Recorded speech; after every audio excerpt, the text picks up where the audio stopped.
Hello, and thank you for visiting. What we're going to do is a little check-in with function notation. We're given the function f of x equals 2x squared minus 5x plus 8, and we're going to find various values of f of x. So remember that with a function, the x is the input.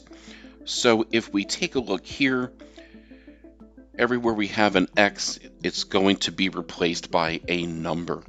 So f of 3, for example, we have 2 times something squared minus 5 times something plus 8. So since it's 3, we are substituting.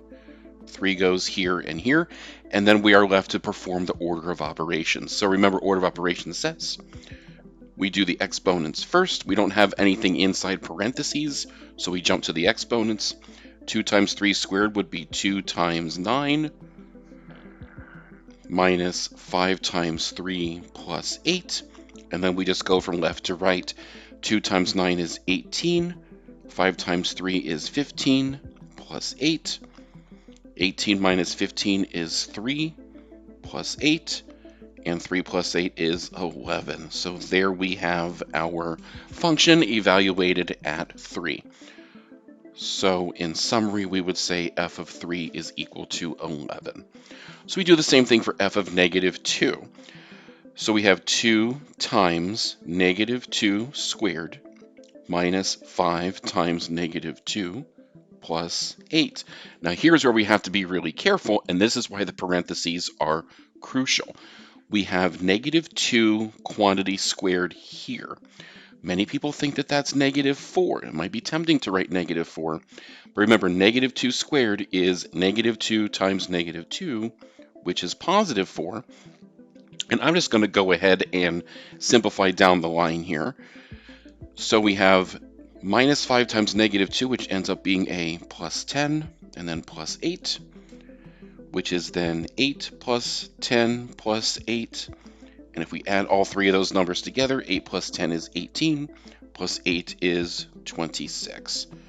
So there again, just to pull that together, f of negative 2 is 26. When you substitute negative 2, you get 26 as an output.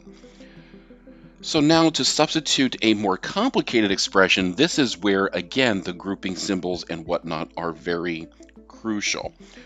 So again, our function was 2 times something squared minus 5 times the something plus 8. And inside the parentheses, we're going to put the x plus 4.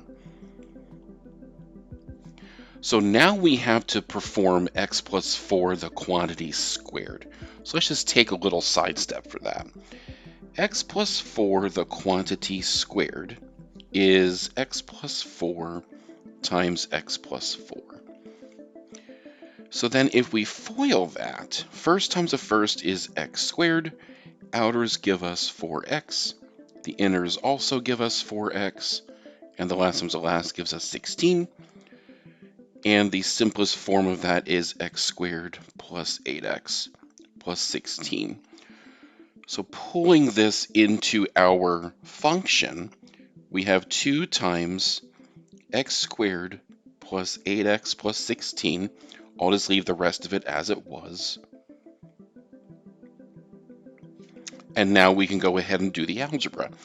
So here, the 2 is going to get distributed to everything. So we have 2x squared plus 16x plus 32. We can go ahead and distribute the minus 5 because that other term is behind us now. So you have minus 5x minus 20, and then plus 8. And then we'll combine like terms. There is no other squared term, so we have 2x squared. It looks like we have a plus 16x and a minus 5x. So that's going to be plus 11x. And then for our numbers, we have plus 32 minus 20 plus 8. 32 plus 8 is 40. Minus 20 is 20. And there we have it. So f of x plus 4 is 2x squared plus 11x plus 20. And there we have some examples of function notation.